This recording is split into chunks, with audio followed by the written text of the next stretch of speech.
Hello my friends, John LaRuffa here with another Unbiased unboxing, and in this episode we're going to take a look at this big juggernaut of a game, Dice Realms. This one's been on my radar for a little while, but it is not a solo game, so that gave me some pause, but I decided to pull the trigger anyway in hopes that I can find someone to play it, or maybe I make up my own solo mode. Either way, let's unbox this thing, see what we get inside. And as usual folks, please like and subscribe to my YouTube channel because it greatly helps me out. So you look at the front of this box, it's like, ooh, beautiful artwork, right?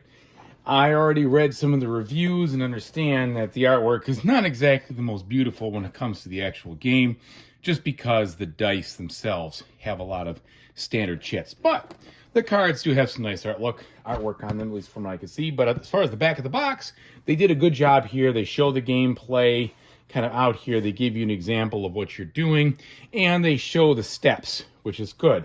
I think that's a perfect way to help you understand what you're actually doing in the game, what you get, what it looks like, etc. So no hidden information. There should not be any hidden information in the back of a board game in most cases. All right. So as we undress this guy here, we have a plain box. We have a Rio Grande, I want to say it, pamphlet, some of their games, and then we get right to the meat and potatoes here.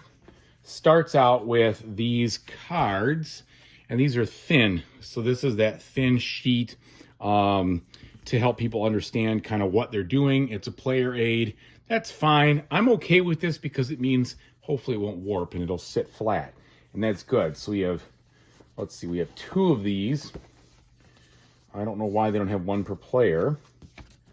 I think it's kind of chintzy, all things considered, especially since this is going to be essential. And the game was one of the most expensive games I've bought retail-wise. So that, I think, is a miss. They should have had 1 per player if it is so important to understand. I guess you could sit between it, but really, I mean, come on. All right. Rule book, here we go. So it's like the old-fashioned Rio Grande rules as far as the layout is concerned. I can already tell. So here's our setup here, giving us an understanding about how to deal with the components before the first game, then to set it up, and then how you play. All right. I'm seeing some examples. Yeah, there's a couple here. Hopefully it'll be pretty straightforward. I think it will be. And then that's it. There's not too many rules, really. And then they give you some player tips, and then it looks like you get all these other kind of information about the dice, and then a round sequence and some symbol information on the back. I also heard, yeah, here we go. So they give you a bunch of these recommended setups. Sorry for the shadows, folks. And these are cool because at least they give you, you know, a handful, dozen, 10, whatever that is, of ways to, like, you put these in and this will give you a fun combo. And I like that. I think it's important when you have games that have such a variety in setup that they do give you that. Okay, then you've got these dice here. And it's funny, for years, I have seen these types of dice advertised on Board Game Geek and never really understood, you know, what they were for. Obviously, they're for making prototypes and such and setting your own dice, you know, die faces and jazz. These are, I think, tools to pop out the faces themselves. Seems like there's a lot of those, if that's the case. I mean, I would wonder why you only don't have just 1 per player, but whatever. Maybe they break, I don't know. These dice themselves are pretty light. So you're gonna have a light plastic die here.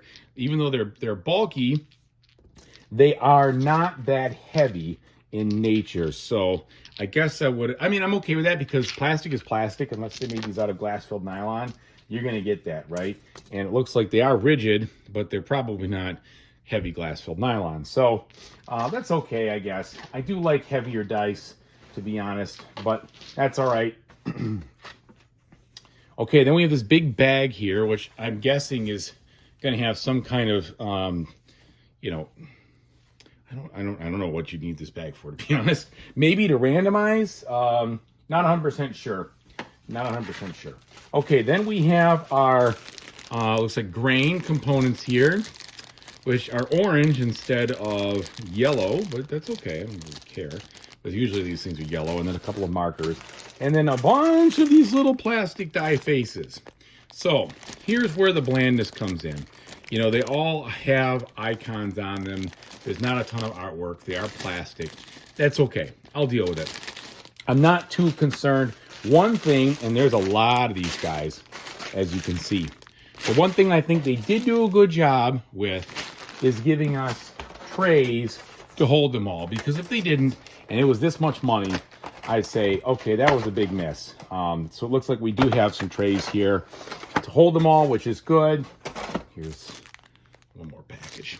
So that's good news. Overall, I can see why this would be expensive. You know, you're going to have the plastic themselves, not very expensive, but for you to screen print or however they printed each of these and have so many different unique dice faces or die faces, I guess, that would cost a bit of money. And so I can understand why you've got that, but I still think they should have probably included 4 player aids, not 2, for this amount of money. Would not have broken the bank. That step, I think they missed. All right, now taking a look at the cardboard itself, you get medium thickness Rio Grande style cardboard, which is totally fine. These add a little flavor and nice little artwork to the actual gameplay or the game itself, so I'm good with that.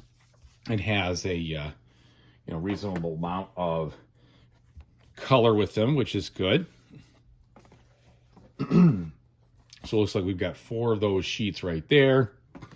And then all the different artwork for the cards. And I am glad that these look nice and colorful. That's cool. I think, you know, if you've got to have to deal with the dice being this way, that's all right. You need to, hit it out of the park when it comes to these kinds of cards and the artwork here. And it looks like they did a good job. You know, obviously they're telling you exactly what you're doing with them, but there is some nice artwork there. And that will be enough to carry the day for me. So it looks like here you do have some information on the back showing a couple of different sides, I guess, that would go into this. And then, what they do and what they are there. So there is a lot of different variety in this game, which is the main selling point that drove me to buy it, because I am a sucker for lots of customizations. I'm looking forward to getting into that. But we'll see. Again, it's not a solo player game, so I'm going to have to figure something out, press somebody into service, or beg that way, either way. Or come up with my own solo variants, or maybe by the time I'm done with this video, I'll find a couple of good ones online. People are pretty resourceful these days. Anyway, thank you so much for watching. I really appreciate it. Whatever you play in the future, I hope you have a fantastic time doing it. Take it easy, everybody.